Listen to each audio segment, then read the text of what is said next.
नमस्कार, राज्यसभा टीवी के खास कार्यक्रम आरएस टीवी विशेष में आपका स्वागत है। मैं हूं दीपक डोभाल। आपने सरकारी अस्पतालों में लोगों की लंबी लंबी कतारों को देखा होगा। कई बार आपने खुद भी उसी कतार का हिस्सा बनकर देश की स्वास्थ्य सुविधाओं की हकीकत को महसूस भी किया होगा। लेकिन अब आपके लिए एक अच्छी खबर है। सरकार ने देश में मेडिकल कॉलेज और डॉक्टरों की तादाद बढ़ाने का फैसला किया है। जाहिर है, मेडिकल की पढ़ाई के लिए कॉलेज बढ़ेंगे तो डॉक्टरों की तादाद में भी इजाफा होगा और डॉक्टरों की कमी दूर होगी तो गरीब से गरीब आदमी को भी इलाज से महरूम नहीं रहना पड़ेगा। विशेष में आज बात होगी सरकार की इसी पहल की। साथ ही जानेंगे कि इस योजना के आगे कौन कौन सी चुनौतियां हैं और स्वास्थ्य के लिहाज से नई सरकार का पहला साल कैसा रहा। तो आइए शुरू करते हैं विशेष।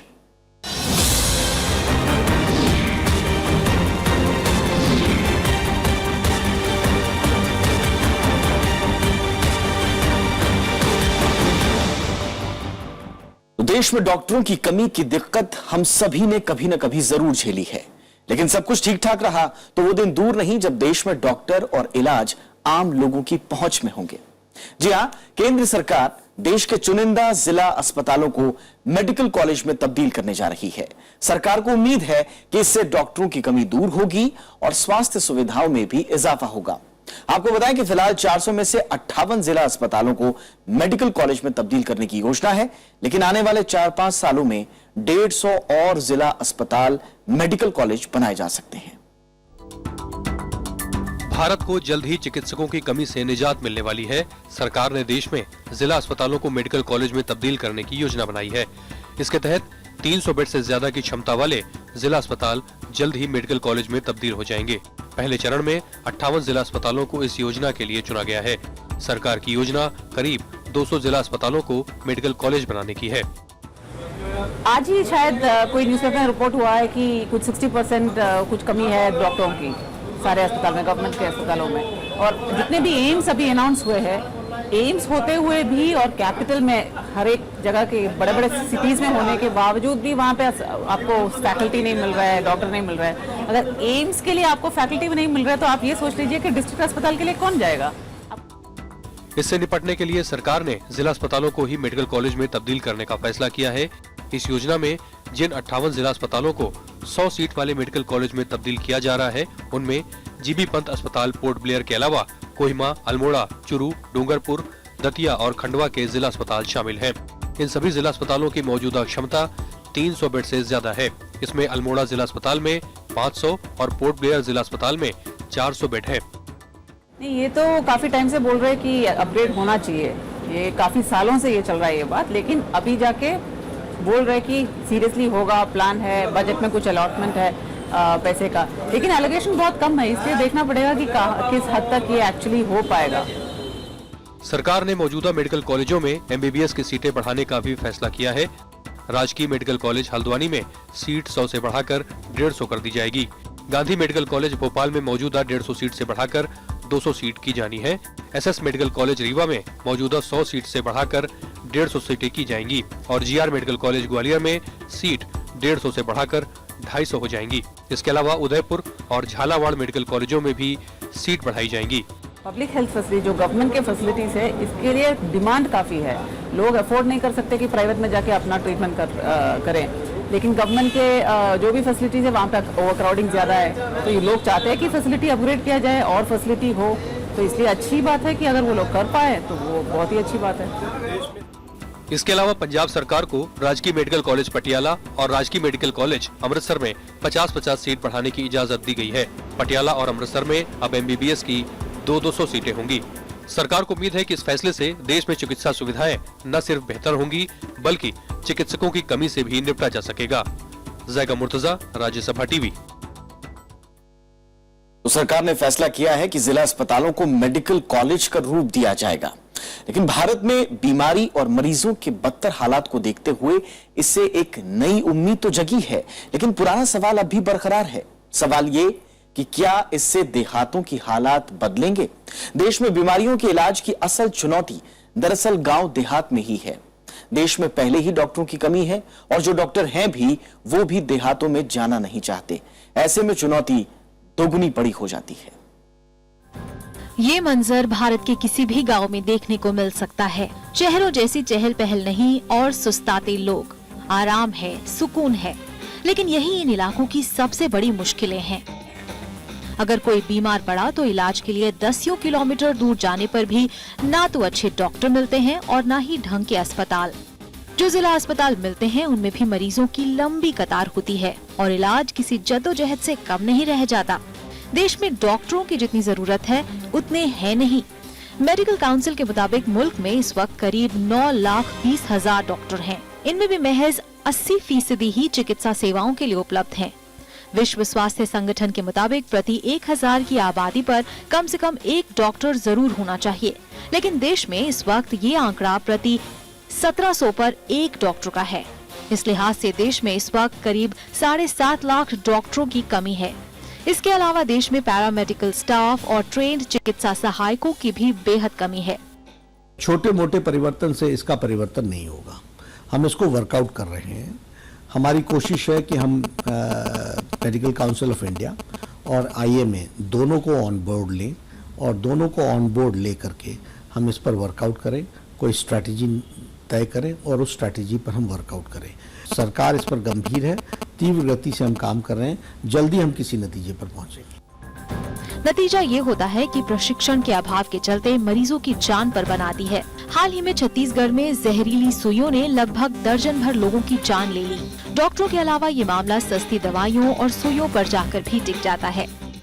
बहुत ही एक ट्रैजिक इंसिडेंट हुआ था अभी बिलासपुर में, जहां कहीं पाया गया था कि जब वो कैंप में डेथ हुई थी तो शायद जो सलाइन वगैरह था उसमें कुछ कंटेमिनेशन था जिंक फॉस्फाइड का, जो रैट पॉइजन में यूज होता है। ऐसी चीजें लोग पढ़ते हैं अखबार में, लोगों को अवेयरनेस आती है तो उन्हें इन चीजों से थोड़ी घबराहट तो होती है।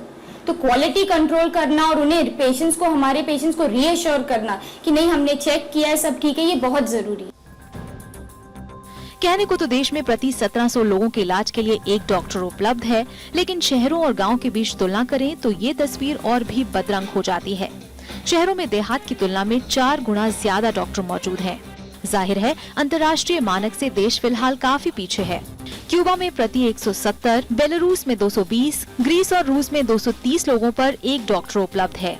कुछ और मुल्कों की बात करें तो अमेरिका में 390, ऑस्ट्रेलिया में 400, ब्रिटेन में 440 लोगों पर एक डॉक्टर है।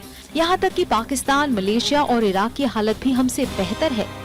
जो डॉक्टर देश में मौजूद भी है, उन पर मरीजों का एक तबका ये आरोप लगाता रहा है कि दवा कंपनियों के साथ उनकी इस तरह की साठगांठ होती है कि वो महंगी दवाइयाँ लिख कर दे देते हैं।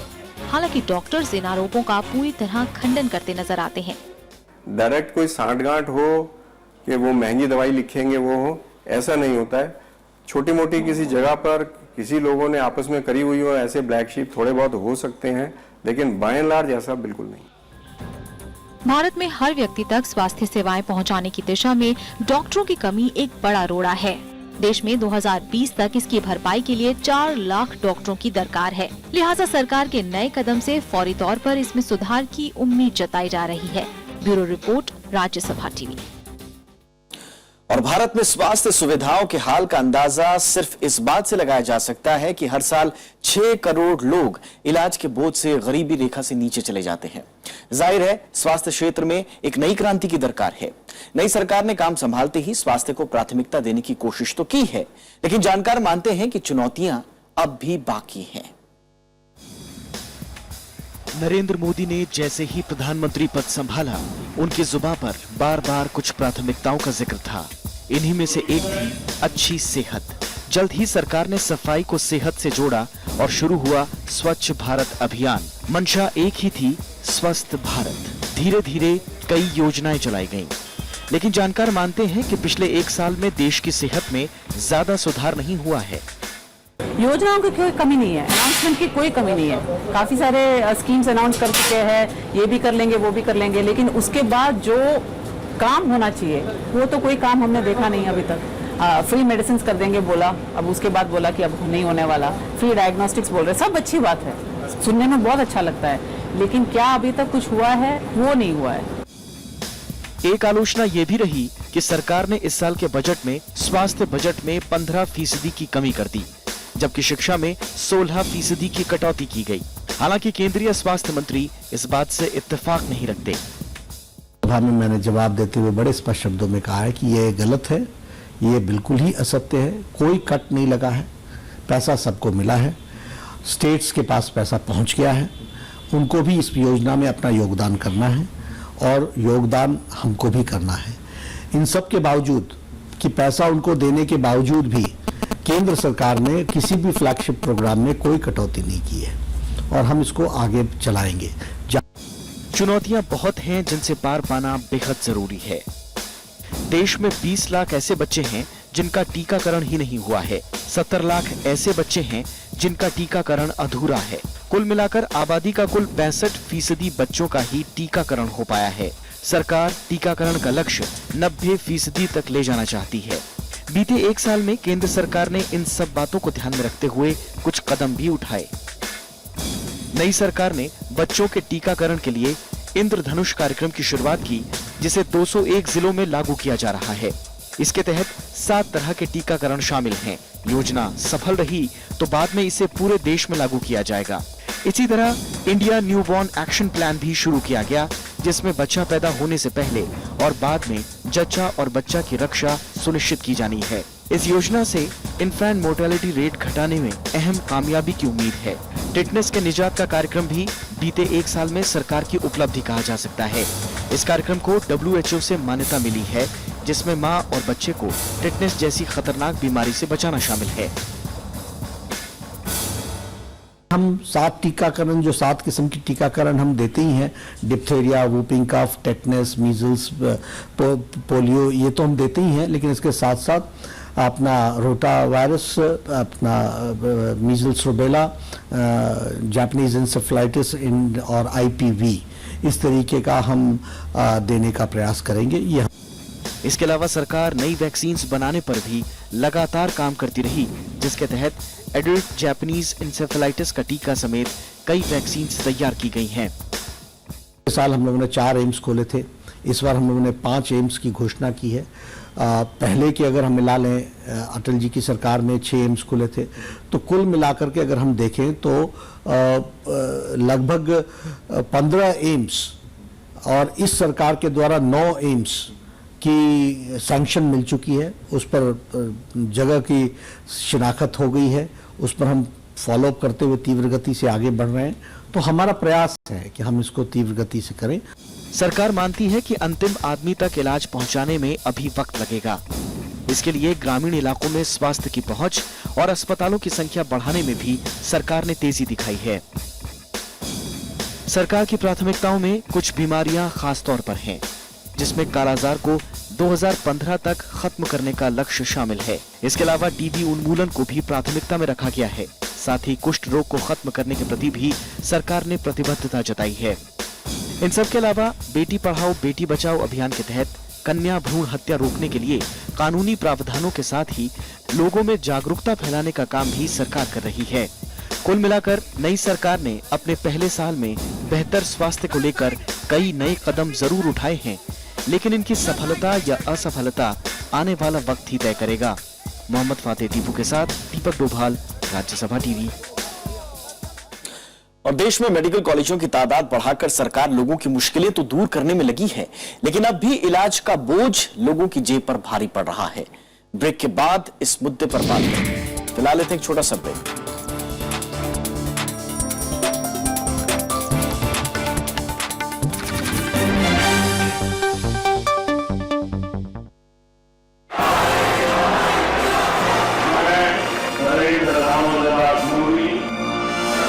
BJP came to power with a resounding mandate.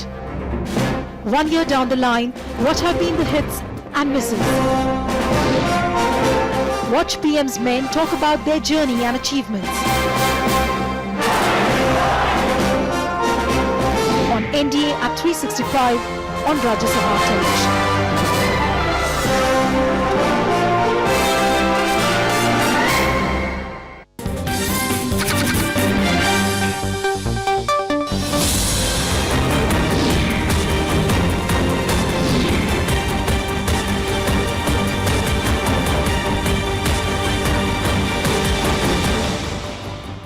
जी हां, सरकार ने देश में मेडिकल सुविधाएं बढ़ाने की दिशा में एक अहम कदम उठाया है।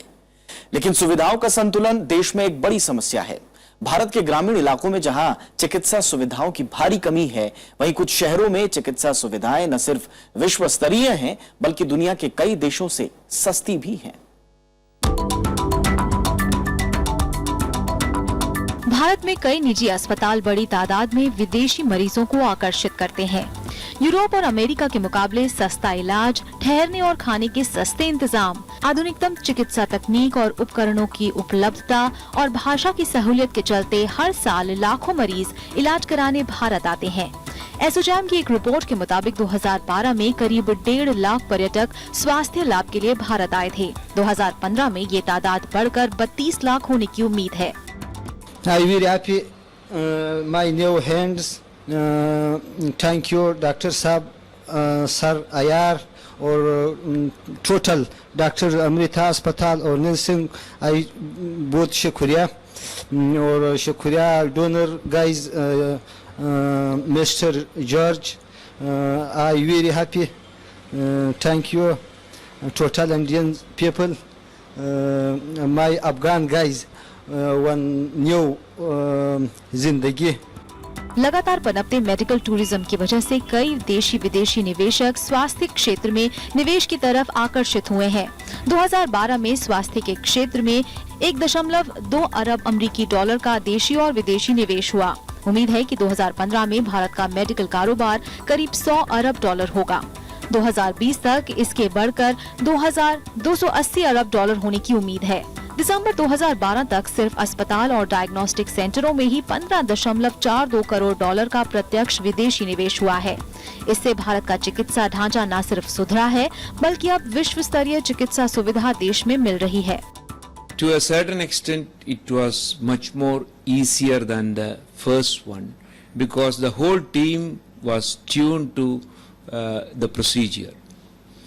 It was bit more difficult than the other one in one sense because the procedure, the hand was procured in another slightly far away theatre, and then the coordination had to be bit more meticulous in this particular case. एशियाई देशों में स्वास्थ्य पर्यटन के लिहाज से भारत फिलहाल पहले नंबर पर है। हालांकि कई देशों के मुकाबले भारत के इन 5 सितारा अस्पतालों में इलाज सस्ता है, लेकिन यह अभी भी आम भारतीयों की पहुंच से बाहर है। हालांकि इन अस्पतालों से उन लोगों को जरूर राहत मिली है जिन्हें देश में लाइलाज होने के बाद विदेश भागना पड़ता था। जैगम मुर्तजा के साथ ब्यूरो रिपोर्ट, राज्यसभा टीवी। ग्रामीण इलाकों में स्वास्थ्य सुविधाएं बढ़ने से ही लोगों की दिक्कतें दूर हो जाएंगी, ऐसा कहना फिलहाल जल्दबाजी लगती है। ऐसा इसलिए क्योंकि सुविधाओं के साथ ही महंगी दवाओं ने गरीब आदमी की कमर तोड़कर रख दी है। आइए देखते हैं स्वास्थ्य पर महंगी दवाइयां कितनी भारी पड़ती हैं और इसके लिए सरकार ने अब तक कौन कौन से कदम उठाए हैं और साथ ही ये कदम कितने कारगर साबित हुए। भारत के संविधान में यह कहा गया है कि सार्वजनिक स्वास्थ्य की बेहतरी करना राज्य का मौलिक कर्तव्य है। राष्ट्रीय स्वास्थ्य नीति 1983 में देश ने लक्ष्य बनाया कि सन 2000 तक हर नागरिक को स्वास्थ्य सुविधाएं मुहैया कराई जाएंगी। लेकिन जल्द ही लगा कि जब तक दवाइयों को लेकर ठोस नीति नहीं बनाई जाएगी, तब तक स्वास्थ्य सुविधाओं में बेहतरी मुमकिन नहीं है। लिहाजा देश की बड़ी आबादी तक सुविधा पहुंचाने के लिए 1986 में एक नीति बनाई गई।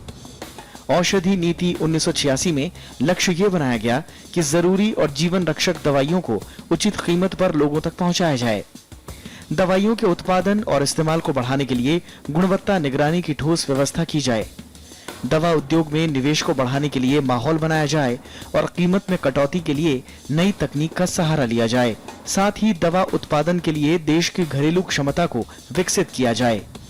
इसके बाद दवा उद्योग ने लगातार तरक्की की, लेकिन कीमत का सवाल जस का तस रहा।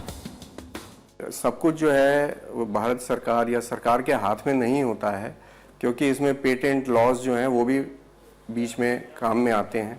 कई जो मल्टीनेशनल कंपनीज हैं उन्होंने अपनी जो दवाइयाँ उन्होंने रिसर्च करके निकाली हैं उसके ऊपर पेटेंट लिया हुआ है और उसके कारण जो है वो दाम उनको ऊंचे रखने पड़ते हैं। लेकिन वही दवाइयाँ अगर मासिस यूज़ कर रहे हैं, बहुत सारे लोगों को इस्तेमाल आ रही हैं, तो सरकार की कोशिश रहती है कि उनकी कीमतें कम रखें। दवाइयों का उत्पादन तो बढ़ा, लेकिन बड़ी आबादी की पहुंच से कई जरूरी दवाइयां बाहर ही रहीं। 1991 में जब उदारीकरण की नीति अपनाई गई तो दवा उद्योग पर भी असर पड़ा। थोक उत्पादन और कुछ खास दवाइयों को छोड़ दें तो इसके लिए औद्योगिक लाइसेंस की अनिवार्यता खत्म कर दी गई। 1999 आते आते उन दवाइयों को भी निजी निवेशकों के लिए खोल दिया गया जो सरकारी कंपनियों के कब्जे में थीं। इनमें विदेशी निवेश की सीमा पहले 51%, फिर 74% और फिर 2000 में 100% तक कर दी गई। देश में दवा अनुसंधान को प्रोत्साहित करने की नीति बनी। साथ ही समय समय पर इनसे जुड़ी कई योजनाएं बनाई गईं। लेकिन जानकारों की माने तो इसमें और ज्यादा सुधार की दरकार है। मेरे हिसाब से अभी इस हिसाब से तो काफ़ी सही है, और लेकिन और कदम लेने की ज़रूरत है ताकि जो महंगी दवाइयाँ हैं वो ठीक से यूनिफॉर्मली रेगुलेट हो पूरे देश में, और कोई वेरिएबिलिटी ऑफ कॉस्ट में ना आए कि कुछ जगह आपको ज़्यादा कीमतों में मिल रहा है, कुछ जगह कम में मिल रहा है। दवाइयों की कीमत और देश की औसत आमदनी के बीच बड़े अंतर को देखते हुए 1995 में सरकार ने औषधि मूल्य निर्धारण आदेश जारी किया। हालांकि इससे जुड़े आदेश पहले भी जारी किए गए थे, लेकिन उसका फायदा लोगों तक नहीं पहुंच पाया। सबसे पहले 1962 में औषधि मूल्य प्रदर्शन आदेश और फिर औषधि कीमत नियंत्रण आदेश 1963 लागू किए गए।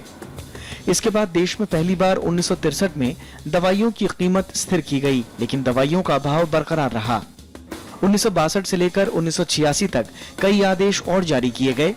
इन तमाम आदेशों में उन दवाइयों पर खास ध्यान दिया गया जिनकी खपत ज्यादा है। ऐसी दवाइयों के दाम की ऊपरी सीमा निर्धारित की गई। कीमत पर और गंभीर रुख दिखाते हुए सरकार ने 2012 में राष्ट्रीय औषधि मूल्य निर्धारण नीति बनाई। इनमें बाजार आधारित मूल्य व्यवस्था की वकालत की गई। मतलब ये कि मांग के मुताबिक दवाइयों की कीमतों का निर्धारण होगा और इसमें कंपनियां आपस में प्रतियोगिता करेंगी। 3 साल पहले ये नीति बनी और 2 साल पहले इसमें संशोधन भी हुए, लेकिन कीमत का मसला अब भी मरीजों के लिए बड़ा सवाल है और दवा कंपनियों की मनमानी जारी है। जो महंगी दवाइयाँ लिखी जाती हैं डॉक्टरों के द्वारा भी, उसका पीछे जो रीज़न होता है, ज़्यादातर में रीज़न ये होता है कि वो ऑथेंटिक कंपनी की दवाई लिखना चाहते हैं, और वो जो ऑथेंटिक कंपनीज हैं ज़्यादातर वो मल्टीनेशनल कंपनीज हैं और उनकी ड्रग्स की उसी ड्रग की कीमत ज़्यादा है। तो डॉक्टर जो अगर महंगी दवाई लिख भी रहा है तो उसका केवल एक ही उद्देश्य होता है कि वो एक अच्छी कंपनी की, रिप्यूटेड कंपनी की दवाई लिखे, जिससे कि जो दवाई जा रही है वो पूरा का पूरा असर करे।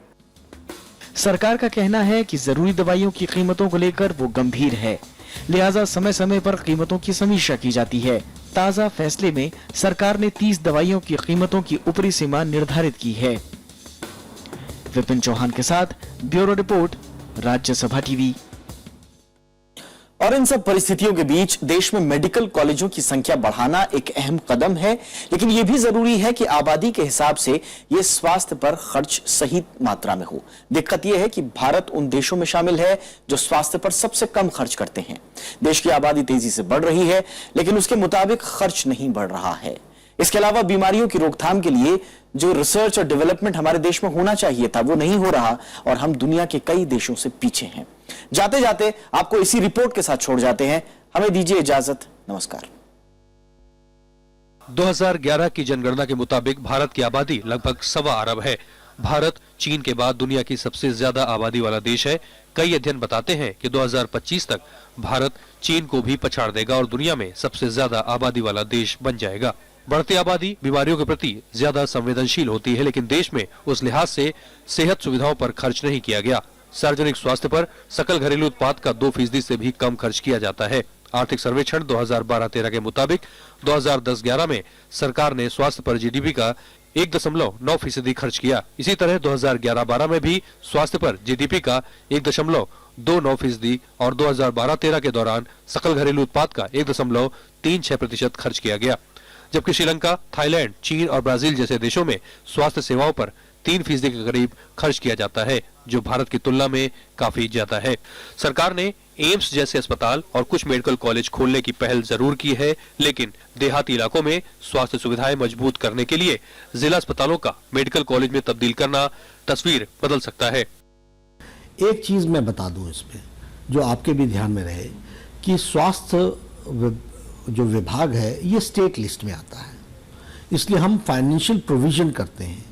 एक्सपेंडिचर और उसके यूटिलिटी का जो काम है वो स्टेट गवर्नमेंट्स करती हैं। हमको कैपेसिटी बिल्डिंग भी करनी होगी, खर्च करने का सामर्थ्य भी पैदा करना पड़ेगा। अगर हम देखें तो बहुत जगह पर हम फाइनेंशियल सपोर्ट देते हैं, फंड वापस हो जाते हैं। उसका कारण यह है कि वहाँ कैपेसिटी नहीं है। हम डॉक्टर की तनख्वाह देना चाह रहे हैं, डॉक्टर तो होना चाहिए। हम नर्स के लिए तनख्वाह देने के लिए तैयार हैं, नर्स तो होनी चाहिए। अगर हम इक्विपमेंट खरीदते हैं तो इक्विपमेंट को चलाने वाला भी चाहिए। तो capacity building is also a process. दूसरी चुनौती अनुसंधान की है। बीमारियों की रोकथाम के लिए स्वास्थ्य क्षेत्र में सुधार के साथ साथ रिसर्च में भी भारत दूसरे देशों से काफी पीछे है। 2011 में पूरी दुनिया में शोध और विकास पर 1143 अरब डॉलर खर्च किए गए। इसमें 1/3 यानी 33% अकेले अमेरिका ने खर्च किया। इसके बाद यूरोप ने 24.5%, चीन ने 12.6%, जापान ने 12.6% खर्च किया।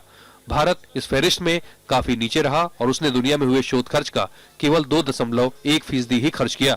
देश में कई ऐसी बीमारियां पैर पसार रही हैं जिनकी वक्त पर पहचान के बाद उनकी रोकथाम की जा सकती है। Bureau report, Rajya Sabha TV.